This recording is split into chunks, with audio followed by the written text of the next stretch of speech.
revolution looked like in South Vietnam's capital city of Saigon on Saturday morning. All night Friday, the guns of the revolutionary forces had been firing on the loyal government troops and their installations. All night the shells had fallen on or near the presidential palace, where President Ngô Đình Diệm and his advisor brother Ngô Đình Diệm refused to surrender. Snipers were everywhere. The city streets rang with the rapid explosion of mortar shells over a background of shouts and cries. Tank guns were firing and submachine guns.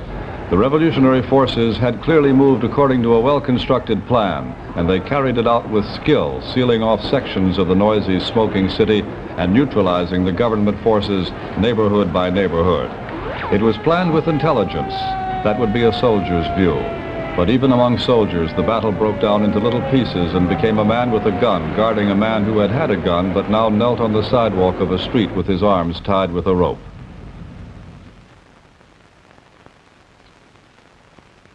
This is a CBS News Extra. Death of a regime. The Vietnam Coup. Produced by and under the control of CBS News and presented as a public service by the Metropolitan Life Insurance Company, the company which provides insurance protection for over 44 million people, and by metropolitan representatives in your community. This program comes to you in the belief it is important for all of us to see major news in the making and to know and understand the great events of our time. Good evening. Latest word this evening from our correspondent Peter Kalischer in Saigon is that Army units loyal to the late President Ngô Đình Diệm may still pose some threat to the military rebels who ousted Diem's government on Saturday morning. The rebels have pledged democracy and a decisive war against communism. A caretaker cabinet is being formed, reportedly under Nguyen Ngoc Tho as premier. He's a Buddhist who served as vice president under Diem. Before we show you this film of the fighting in Saigon, a word about how it got here. Our CBS News staff in Saigon, in a breakneck operation, got the film on a flight to Bangkok. There it caught Pan American's round-the-world jet to Tehran, where it was transshipped to a more direct flight.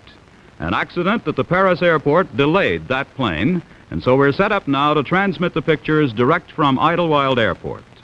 At the moment, the anti-aircraft batteries and machine gun batteries all around town are opening up, but from here you can't tell on what.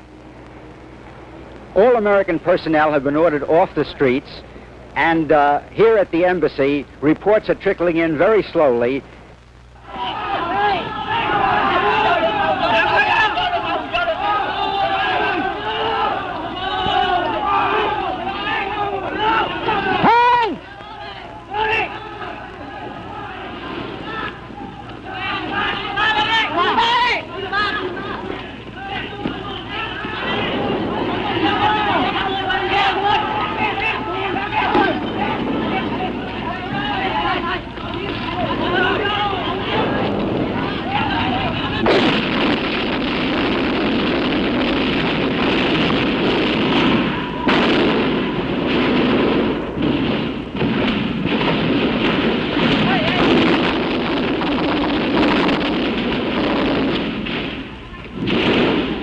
This is Saturday in Saigon.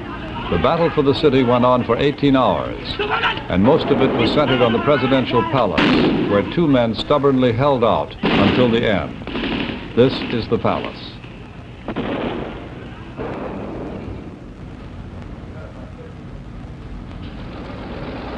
Now there is a lull in the fighting. Just after 6:30 in the morning, Saturday, Saigon time, a white flag fluttered out a window of the presidential palace, and the shooting ceased. Outside, the tanks were gathered. Then the Marines went in. These are Marines, the men who were in the forefront of the battle on the revolutionary side.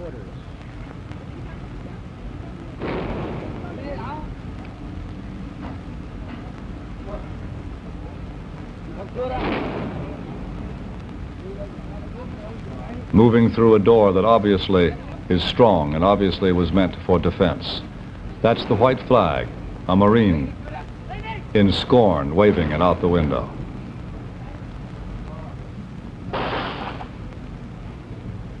Like sightseers, these young men in battle dress, camouflage uniforms, walk through the rooms of the palace. First looking, and then taking.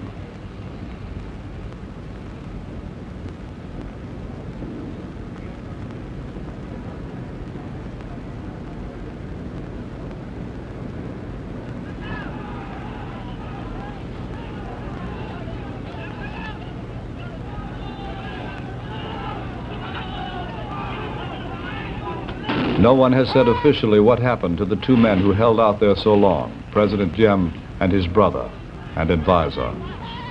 The story in Saigon is that they escaped from this palace through a tunnel, perhaps dressed as Catholic priests, and then were seized by soldiers 3 hours later in a Catholic church.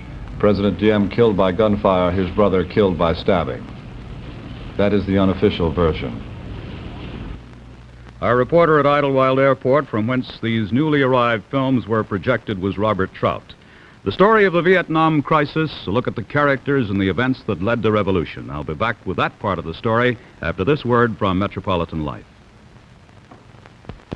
Vietnam became the American key to the security of Southeast Asia soon after the end of French colonial rule there in 1954.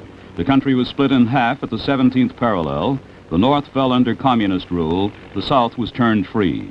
Since then, the story of South Vietnam has been the story of this man, Ngô Đình Diệm, the son of a noble Mandarin family that turned Roman Catholic back in the 17th century. Diem came to power in 1955. His country had been split in two a year earlier, and with a multi-billion-dollar U.S. aid program, Diem built a powerful army as a bulwark against the communist guerrillas in the North. But trouble also came from within. February 27th, 1962, rebel elements in Diem's own American-equipped Air Force attacked the palace in Saigon. It was unsuccessful, and the ruling family passed it off as isolated treason. Others said the revolt was widespread. President Diem took no chances. He moved into a new palace, guarded by his own private army. But certain conditions could not change. Roman Catholic Diem ruled a country that was two-thirds Buddhist. He considered opposition and treason synonymous. Diem gave favored treatment to Catholic institutions, and when the Buddhists demanded equality, they were met by strong-arm tactics. The responsibility for Buddhist repression fell to the man behind Saigon's political throne, Diem's brother, Ngô Đình Diệm. Nhu stayed behind the scenes until his death, and had it not been for his fiery, outspoken wife, Madame Nhu, Diem's brother might have permanently hidden himself in the background of palace politics.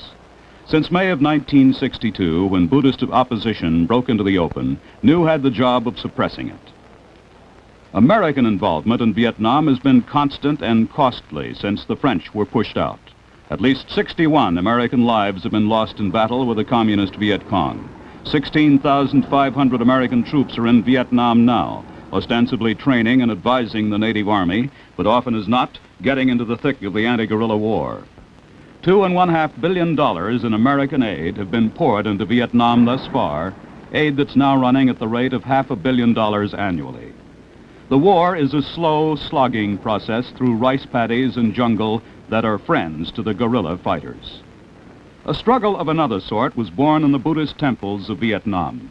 The country's religious majority claimed oppression by the Catholic minority. They chose a violent and grisly form of protest: suicide by fire, a flaming death that effectively brought the world to attention. This awesome scene was repeated time and again, but it made no impression on the government, least of all Madame Nhu. She gave her blunt reaction to CBS News correspondent Peter Kalischer in Saigon. What have the Buddhist leaders done comparatively? The only thing they have done, they have barbecued one of their monks, whom they have intoxicated, whom they have abused the confidence. And even that barbecuing was done not even with self-sufficient means, because they used imported gasoline.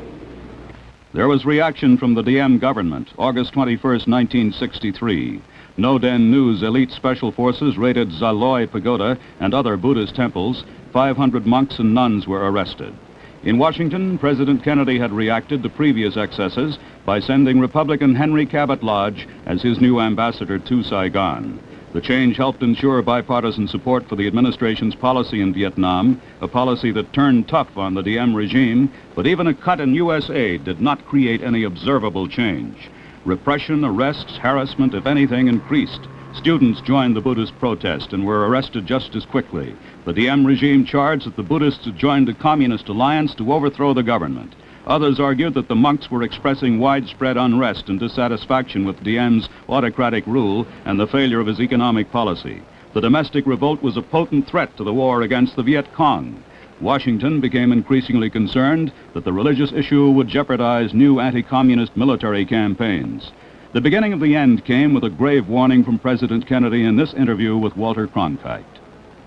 I don't think that unless a greater effort is made by the government to win popular support, that the war can be won out there. In the final analysis, it's their war. They're the ones who have to win it or lose it. We can help them. We can give them equipment. We can send our men out there as advisors, but they have to win it, the people of Vietnam, against the communists. We're prepared to continue to assist them. But I don't think that the war can be won unless the people support the effort. And in my opinion, in the last 2 months, the government has gotten out of touch with the people. The repressions against the Buddhists, we felt, were very unwise. Now, all we can do is to make it very clear that we don't think this is the way to win. It's my hope that this will become increasingly obvious to the government, that they will take steps to try to bring back popular support for this very essential struggle. The president turned to selective cuts in American aid as a last-ditch effort to liberalize Diem's policy, but Diem's treasury was well padded, and even after we stopped payments to his private army, those troops continued their police activities in Saigon. They ignored American pleas to turn to the fight against the guerrillas. These are the last films of Ngo Dinh Diem taken in Saigon last weekend. Here he reviewed part of the military power that U.S. dollars and Diem's own fiery spirit had built. But the president ruled the military with an iron hand, playing one commander off against another. In the resulting political intrigue, South Vietnam found a revolutionary leader, General Duong Van Minh, seen here in better days with the late Diem. He's known as Big Men to distinguish him from another South Vietnamese general, Little Men. Big Men was a welcome name to Americans. He's a proven anti-communist warrior.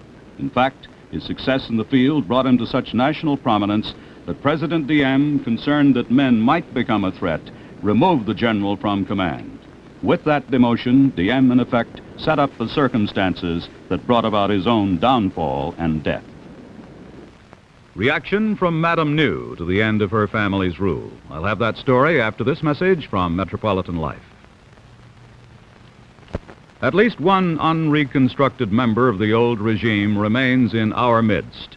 Today, with the coup and her husband's death an irrevocable fact, Madame Ngo Dinh Ngu has remained in seclusion and in silence. But yesterday, when the picture from Saigon was still unclear, Madame Ngu held a press conference in Beverly Hills. Her daughter was at her side. Whatever is done against Vietnam will be felt in America too. It is not enough to try to kill or subdue the duly elected leaders of a country just because one wants to transform that country into a satellite. To kill or to subdue is easy, but what will happen afterwards? Treason does not pay. And nobody can rule Vietnam with just money and puppets. We do not live alone. The whole world has its eyes on Vietnam and knows perfectly well what is going on there.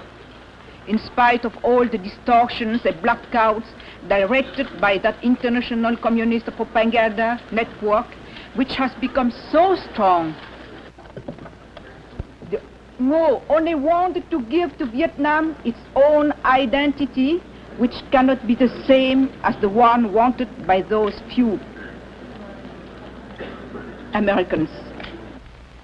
General Diem, the supposed leader of the coup, is highly praised in the American press.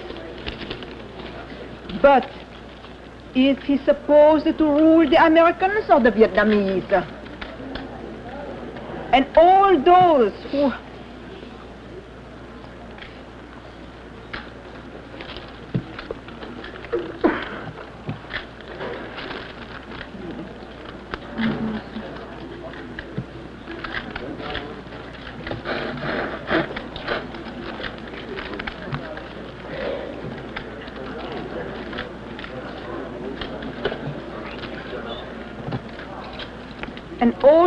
whom some of the Americans intend to settle and to tutor, for how long will they hold the power, if they ever hold the power?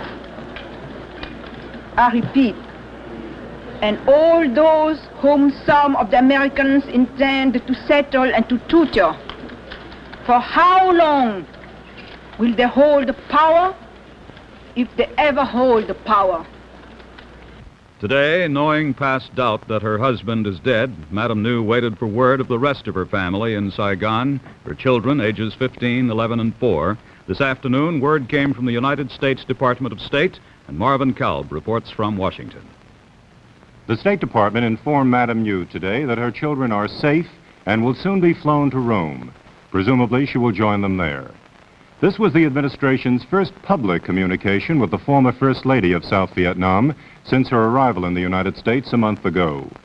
Since it comes after the killing of her husband and brother-in-law President Diem, it seems motivated at least in part by a sense of guilt that the coup d'etat, which this administration encouraged but apparently did not engineer, had to end with violent death for the brothers rather than with banishment to a foreign land, which would have been preferred. Tonight, U.S. officials deplored the killing, said they regretted they had happened. Regret, however, will not delay this country's recognition of a new government in South Vietnam. That is expected within the next few days, once a caretaker cabinet is formed, one led by the former Vice President Nguyen Ngoc Tho, but controlled by the Army generals who now control most of the country. Ambassador Lodge conferred today in Saigon with two of those generals. A source here described their meeting as brief but satisfactory. The ambassador presumably received a tentative list of cabinet members, but this cannot be confirmed here, as well as assurances that the war against the communist guerrillas will be waged as effectively as possible. Though the ambassador did not say so, it is understood here that the American economic aid program to South Vietnam, suspended in part a few months ago, will soon be resumed. This is Marvin Kalb in Washington. The view from our capital. But what's the view like in Saigon itself? How did the city they used to call the Paris of the Orient react to the end of the Ngô Đình Diệm and austerity? We'll have some more of that late film just off the jet at Idlewild after this word from Metropolitan Life. It's over. It's over. A long nightmare is over. A criminal dream in which the United States too long pretended that a family regime like Diem's, a family tyranny, really represented the people of the country. These are the people. The students, the ordinary people of Saigon cheering the troops, giving them bread, giving them bananas.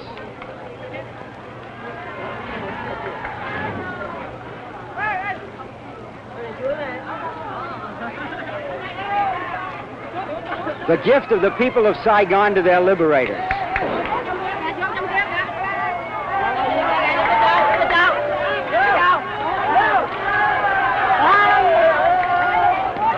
These troops have been fighting all night. They're hungry, and the people know it. That was Peter Kalischer again in Saigon. And this is Robert Trout again at Idlewild Airport. All these scenes after the 18-hour battle was over, the aftermath of the revolutionary fighting in the capital city.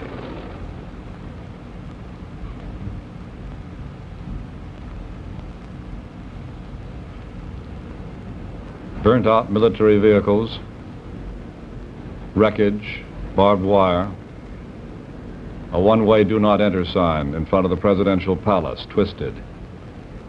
The debris of war, even though a short battle. There are weapons to be collected and to be stacked now that the fighting is done.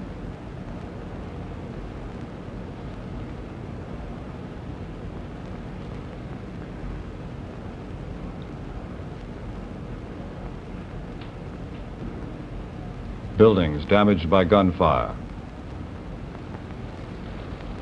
And cars too. And men.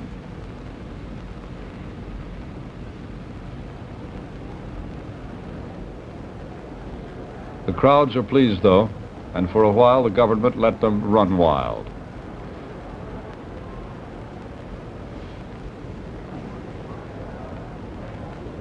Through the streets, at first aimlessly, then dancing. Dancing the Western dances that had been forbidden by Madame New, the tango and the twist in the streets of Saigon.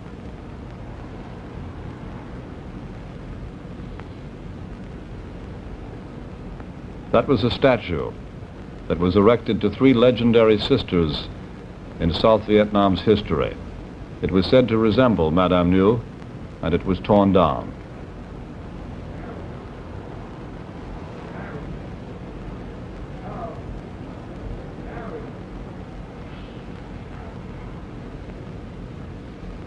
Offices and homes that belonged to some government employees were set fire.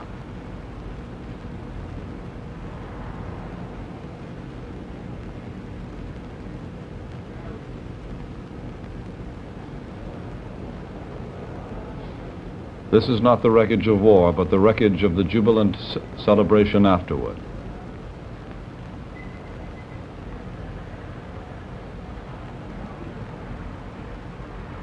Books are being burned.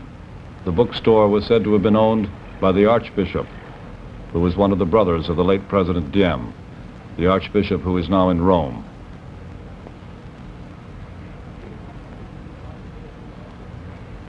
A small witness.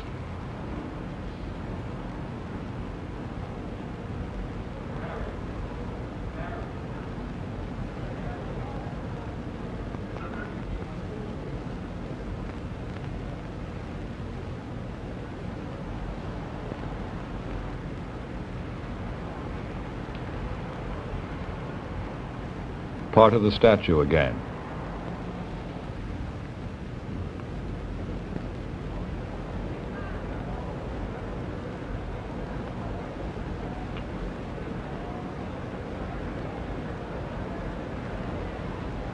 Finally, after many hours, the crowds are told by the troops to behave, to restore order, and to stop the general celebration.